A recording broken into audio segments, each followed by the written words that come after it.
Kakampi ng bayan. Kasangga ng masa. Kapanalig ng batas at hustisya. Attorney Danny Con. Abogado de Campanilla. Isang magandang gabi po sa inyong lahat. Nako, 7 o'clock na naman ang gabi at makakasama nyo na naman ang inyong Mare ng Bayan, Mare Yao. Kasama natin syempre Attorney Danny Concepcion, Abogado de Campanilla. Attorney Danny Con, good evening. Magandang gabi rin sa iyo, Mare. Ang kumare Kumare de Campanilla. Ayan. At sa ating mga kababayan, magandang gabi po sa inyong lahat. Oh, yeah. Okay, ano ang iyong pakiramdam after na matapos ang buong araw ng trabaho? Aba, di syempre, sasabihin mo medyo pagod ka. Really? Pero Hindi ba araw-araw ganyan? pero kasi matatanda lang naman yung napapagod agad. Hindi ako napapagod. Ay, ako din. Ganun talaga di ba? Oo. Kahit pagod hindi napagod Walang gustong umamin. Walang gustong umamin. Walang gustong di ba? umamin. Pero ang maganda nun, attorney, kada araw na natatapos, sabihin na natin, di ba? After natin magprograma, syempre ikay uuwi na sa iyong beautiful wife at the children, di ba? And then, do you still have time for them? Or you make time? Well, pag uwi ko kasi, Tulog na sila. Ay, hindi. Okay. Aabutan ko pa sila sa hapunan. Kung maghapunan kami late. Really? Ano oras? After, mga 8 o'clock. So, Okay. di aabutan ko pa sila sa hapagkainan. Okay. Importante ba sa iyo yun as padre de pamilya? Sa akin, para makita ko naman kung ano na itsura ng mga anak ko. Yung talagang itsura nila. Itsura nila. Kaya huwag ka Meron mag-alala, bang kamukha ni tumaba Gabi, dyan? kamukha mo lang yan. Meron bang mukhang hindi naligo dyan? Yan. Di ba? Gabi na, di ba naligo? Oo, Okay, di ba? tama. Okay. Hindi, maganda yan. Importante yung ganyan na minsan, kasi yung sinasabi nilang family is very important. Kasi minsan yung problema nag-uugat sa mismong pamilya Di ba? Kagaya ng? Kagaya ng pagka hindi mo napapansin na yung anak mo, di syempre may problema siya. Nagiging problema na ng society. Hindi mo kasi pinapansin. May mga ganong bagay ba? Pero kasi nagbabago na rin kasi ang kultura ng Like ating what? ng mga kabataan. Kasi nung araw, ang mga kabataan, pag hindi pinansin ng magulang, nagtatampo. Pero ngayon, kapag pinansin sila ng magulang, nagagalit. Parang ayaw nilang pinapansin sila ng kanilang mga magulang. Alam mo, isa lang ang na-realize ko. Noong nahimatay ako at na-hospital ako, VIP ako sa mga anak ko, nandun lahat. Bakit kaya? Sabi ko, buhay pa ako. Sabi siguro nila, kanino kaya ipamamana? Agad-agad. Agad-agad. Agad-agad. Hindi. Buhay pa ako. Kung mahal ka ng mga anak mo, at talagang may pagtingin sa iyo, ay talagang mababakala sila kapag ikaw ay nagkasakit. Totoo naman yan. Siyempre, ayaw nila na makitang ikaw ay may sakit. Correct, oo. Kaya nakakatuwa, VIP ako noon. Kasi nagdatingan sila lahat. Pero yun nga, the family is really a At may very, daladalang, very... may daladalang mga regalo. Flutes. Mga fruits. Flutes. Ano? Plutes. Fruits. Fruits. Ayan. Sige. Anyway, sabi nga natin talaga family is the basic and yan po talaga nagsisimula ang disiplina. Diyan nagsisimula ang gandang asal, karakter ng bata sa pamilya. Kaya importante yan. Mga friends, para wala kayong legal na issues next time kasi hindi sila unhappy children. Gets?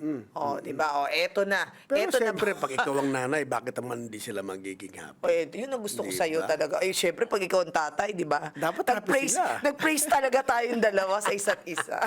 Eto mga numero pwede niyong tawagan. Anong numero yan, attorney? Kapag ka-globe ang telepono nyo, 0954-310-0331.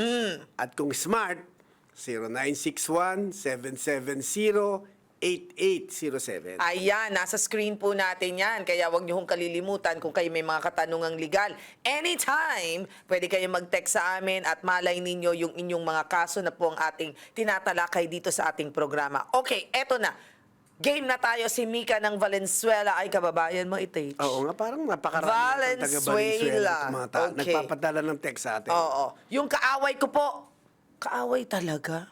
Madalas Kaaway? po na nagpo-post at nagpapasaring sa akin sa kanyang Facebook account.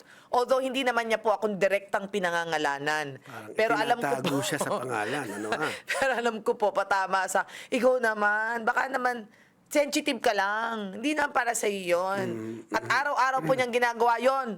Pwede ko po bang siyang sampahan ng kasong libel? Ngayon, meron ng tinatawag na cyber libel. Oo. So, pag mga post ng Facebook, mga Twitter, ganyan, cyber libel. At mas mataas yun, di ba? Opo. Pero dalawa po yung kinakailangan nating patunayan para siya ay makasuhan.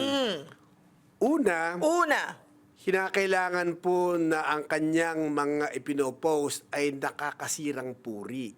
Okay, una yon, nakakasirang puri.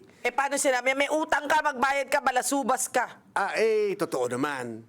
Kung totoo. Truth is not a defense in libel. Opo. okay. Hindi yun Hindi yun depensa. So kahit totoo yun, hindi mo pwedeng sabihin na gano'n. Sa madalit sabi, una, kinakailangan na mapatunayan natin na yung kanyang ipinopost ay nakakasirang puri. At pangalawa, kinakailangan din na mapatunayan natin na sa mga taong babasa ng kanyang pinopost, maliwanag sa kanila kung sino ba yung taong sinisiraan ng puri. Ang tanong ko, yung sinasabi mo ngayon na mga taong nagpo-post, Isa lang. nagbabasa noong post na yon, ang dami niyang friends sa Facebook, hindi naman mapipinpoint kung sino. Pero kinakailangan na dun sa mga facts na sinabi niya dun sa kanyang post, ay maliwanag na isa lang tao ang kanyang tinutukoy doon at siya lang. Okay, bibigyan ka na. Kinakailangan, maski hindi siya pinangalanan, dapat alam ng mga taong babasa na siya yun. Okay, meron akong example. Din pinost ko, ikaw balasubas ka. Hindi ka na marunong magbayad ng utang, nanloloko ka pa. Pero hindi mo naman, kung ako yung babasa nun, hindi ako makakapag-conclude na ikaw yun. Di ba? Na yung taong balasubas Siya yun. siya yun. Kasi nga siya ang may utang eh. Nasasaktan siya kasi bato-bato sa langit, siya yung tinatamaan. Siya nga yung tinatamaan. Pero pero yung mga babasa, alam ba nung mga binabasa na siya yung pinasasaringan? Diba? So, Hanggat hindi wala. maliwanag. So, example na naman. Yung nakadamit na pula nung isang araw. Yung nakadamit na pula na kung umasta na nakatira lamang dito sa mga pangatlong bahay ko lang. Kinakailangan maliwanag. Maliwanag. Dapat maliwanag, walang kaduda-duda na ang kanyang tinutukoy ay yung taong nagrereklamo. Example, alam mo ba yung naging presidente ng UP? Noong ganitong taon. Ayun, maliwanag yun. Maliwanag yun. Paano ko sinabi niya presidente lang ng UP? Wala naman sinabing taon. Ayun. Kasi ang dami. Ang dami yun. Ang nabubuhay pa Hindi si parang President ganon. Emil. Okay, si President Roman, President Pascual, ako. At saka si President Jimenez. So, ang dami. Lima pa kaming presidenting buhay. So, ibig sabihin, pag sinabi ng presidente ng UP, malabo pa rin. Malabo pa. Nakuha ko na. Siyempre, pag ikaw ang pumipiyak, ikaw yung nagrereklamo, meron tayong kasabihan. Anong sabi? Ang manok na pumutak siya ng itlog. Ang manok na pumutak siya ang itlog. Paano ang lalaki? Hindi nangingitlog yun. May itlog yun, pero hindi nangingitlog. Sige, eto na. Si Gina naman ng Caloocan. Itanong ko lang po, yung po kasing asawa ko ay may anak po sa labas. Nako. At nang mamatay po ang magaling kong asawa.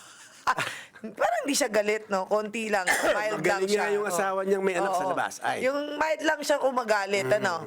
Yung magaling kong asawa ay parehas na naghahabol kanilang mana ang kabit at ang kanyang anak. Sino po sa dalawa ang may karapatan na makakuha ng mana? So, naghahabol yung kabit, naghahabol din yung anak. Yung pong kabit, hindi po siya entitled na magmana. Kasi po, ang magmamana ay yun lamang asawang legal at saka yung mga anak. Legal o illegitimate. So, kahit anak sa labas, magmamana. Magmamana. Okay. Pero po yung kabit, yung kalaguyo. Okay, wag nang kabit, parang masakit sa tenga. Ikaw nga galing yung nga sa'yo, kabit. mas masakit na salita na kula-ching-ching eh. Anong kula-ching-ching? Kula-sisi. Kula-sisi. Okay. Kaya kalaguyo. Oh, kalaguyo. Yung kalaguyo. Hindi po magmamana yung kalaguyo. In fact, kung meron niyang ibinigay na donasyon nung nabubuhay pa yung Yun nga tatanungin ko sa'yo eh. ay bawal yun. Ano yung void yung donation na yun? Kunwari, binigyan siya, example ha, Oo. binigyan siyang bahay. So parang medyo ano ba to? Meron ako. Oo. May blind Parang item ako may sasabihin may sa'yo. blind item. May blind item. Oo, may bibigay ako sa blind Sige, item. sige, O, binigay oo. yung bahay. Binigay Pinangalan sa kanya. Ah. Di, nagalit kayo yung asawa. Ba't pinangalan mo sa kanya? Nung natepok, nalaman na tuloy na, syempre, hinahabol yung bahay. Sabi niya, hindi pwede ka, meron naman akong kakayanan ng bayaran to. Well, Oo. hindi, alam nyo yan, kung mapapatunayan ni Mrs. Na ang ipinambayad doon sa lupang binili at ipinangalan sa kalaguyo, galing kay Mister, Ay. mababawi po yan. Kaya lang, napakahirap patunayan. Yun nga ang tatanong kasi napakahirap patunayan, lalo't subalit datapot marunong kumita. May mga taong nagkikip ng record. Kung itong si Mister, na itago niya yung check, yung return check, nandun sa kanyang record. Yung return check na pinambayad dun sa Bahay. nagbenta, katibayan nyo na si Mister ang nagbayad. Mahahabol ni Mrs. yan. Nako, dapat investigador si Mrs. Ay, oo. Kung walang kakayahan si Mrs., mag-hire siya ng investigador.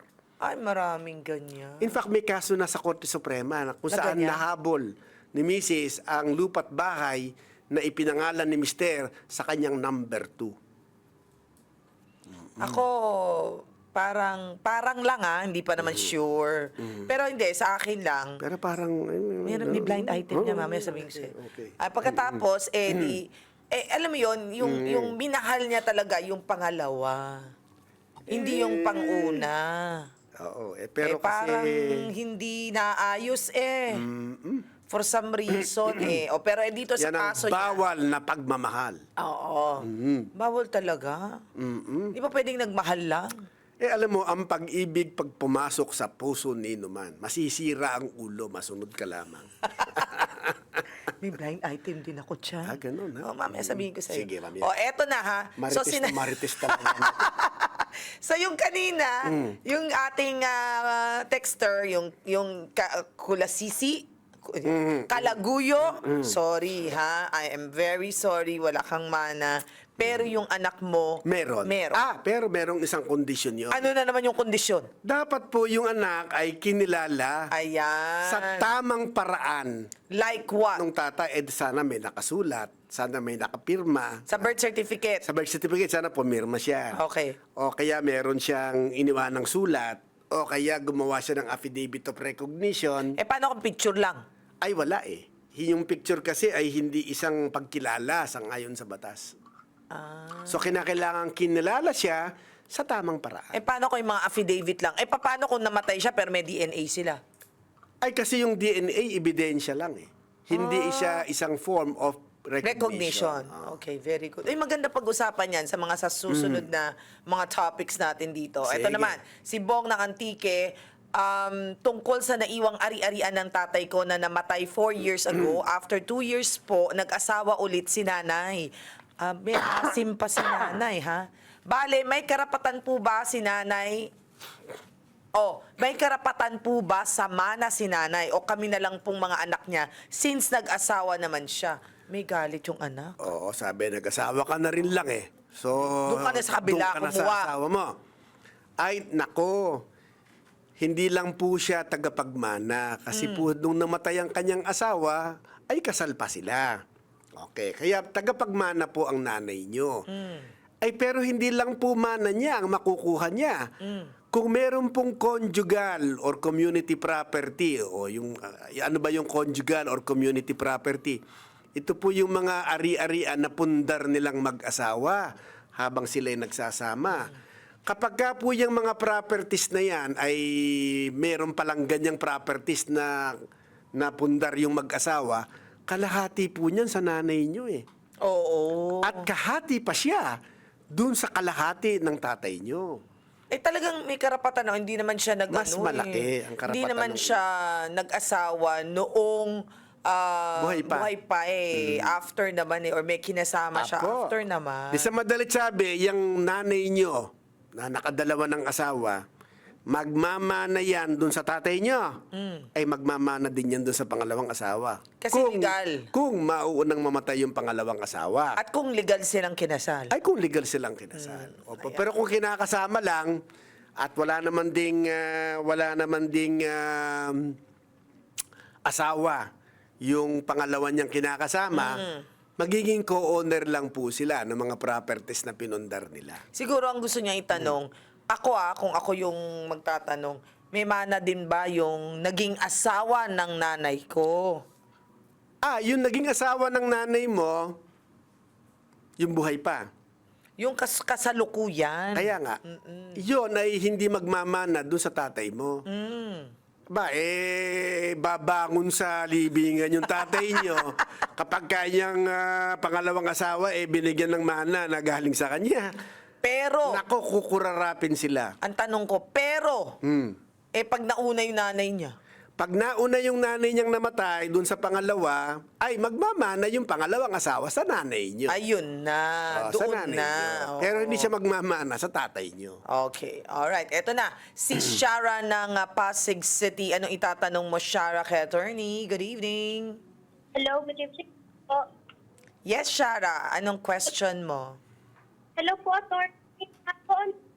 Kasi ako, pero wala po. Ano daw? Parang, Ulit. baka dapat yata may mag-donate na naman. Hello po. Putol-putol. Opo. Hello, Shara.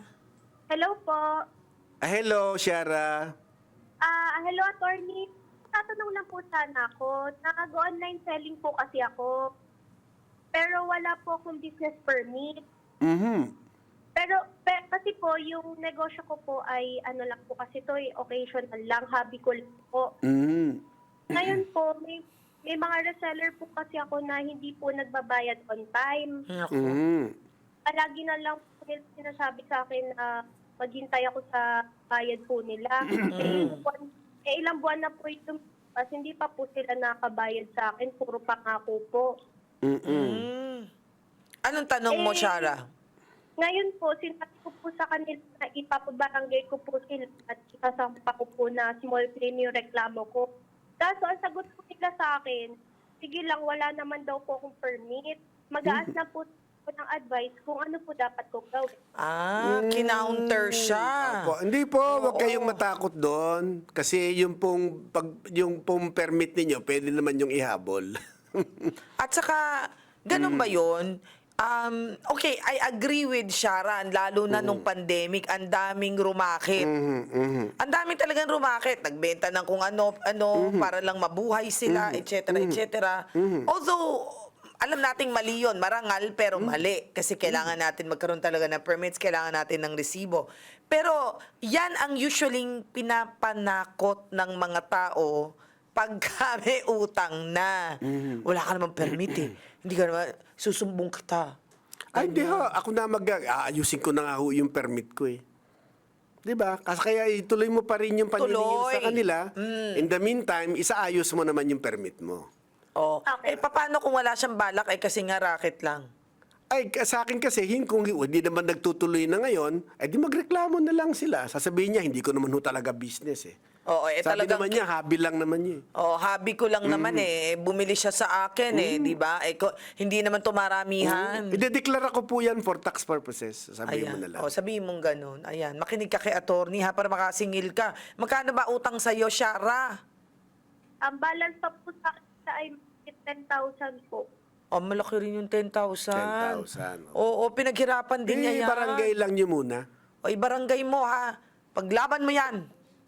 Sige Okay. po, Thank you po, attorney. Go. Okay, sige. O, ito naman. Si Lester, 23 years old, ng Malabon. Ano pong pagkakaiba ng separation pay sa payback at final pay? Ay, maganda yan. Hindi payback, back pay. Ay, back pay, sorry. Okay. Oh, back pay at final pay. Lagi ko po kasi silang naririnig at gusto po sanang malaman kung alin na matatanggap ko kapag ako ay nag-resign na sa trabaho. Okay, magandang Opo. tanong yan. Yung Ang tanong niya, pong separation pay, yun muna. okay. Yung pong separation pay, ito po ang ibabayad sa inyo ng kumpanya, ng employer ninyo, kung kayo po ay nire-retrench. Kayo po ay isang empleyado, pero dahil hindi na kailangan ng inyong serbisyo sapagkat medyo bumaksak ang kita ng kumpanya. O dili kaya ay nag-install sila ng labor saving devices. Nag-automate halimbawa sila. So sumobra ngayon ang tauhan nila. E di magle-lay off sila, magre-retrench. Lahat po nung ire-retrench ng kumpanya, mawawala ng trabaho, pero babayaran po ng separation pay. Separation, sineseparate na po sila sa kumpanya, sa serbisyo. Okay. So separation pay po yon. Yun namang back pay. Okay, ito po yung mga araw na nagtrabaho kayo pero hindi nabayaran. Okay, so ngayon ay sinisingil ninyo, ay babayaran ngayon niyang back pay. O dili kaya, tinaasan po ang sweldo ninyo at ginawa po nilang retroactive. Okay, sa madalit sabi, from the time na naging mabisa yung aumento ninyo sa sahod, ay magdadagdag sila ng pabalik kasi meron siyang retroactive effect. Ano po? So, yun yung back pay. Back pay yun. Okay. Hindi ko alam kung ano yung sinasabi niya na final pay. Ano, Ay, baka yun yung nag-resign siya. Kasi pagka nagre-resign po, wala po kayong matatanggap na bayad. Ang Hindi, matatanggap lang ninyo kung ano ba yung mga pinagtrabahuhan ninyo na hindi pa nababayaran. Kasi 'di ba, usually pagka ikaw ay nagtatrabaho tapos nag-resign ka doon at may natitira ka pang sweldo, Pinagtrabahuhan mo yon pero pinagtrabahuhan niya, hindi pa niya natatanggap. Hindi pa na bibigay agad kasi minsan kailangan i-check muna baka may utang siya. Baka yun nga ang final pay. Baka yun yung Okay, sabi final niya, magre-resign siya. Ano raw ba matatanggap niya? Hindi ka makakatanggap ng separation Separation. pay kasi ikaw ang nagre-resign. Okay. Hindi ka tinanggal sa trabaho. Okay. Ikaw mismo ang umaalis. So kaya hindi ka makakatanggap ng separation pay. Okay. Pero matatanggap mo, halimbawa yung proportionate 13th month mo. Yes. Okay, mula January, okay, so hanggang ngayon, merong proportionate yan, matatanggap mo yung proportionate 13th month mo, at matatanggap mo yung mga araw na nagtrabaho ka pero hindi pa nababayaran. Yan. Alright. Malinaw na malinaw sa sikat ng araw. Maraming salamat po sa inyong pagsama sa amin ngayong araw na ito. Hanggang sa muli, ako po ang inyong Bare ng Bayan, Mare Yao. At Atty. Danny Con po, ang abogado de Campanilla ng Bayan. Okay, hanggang sa muli. Bye everyone! Magandang gabi po sa inyong lahat.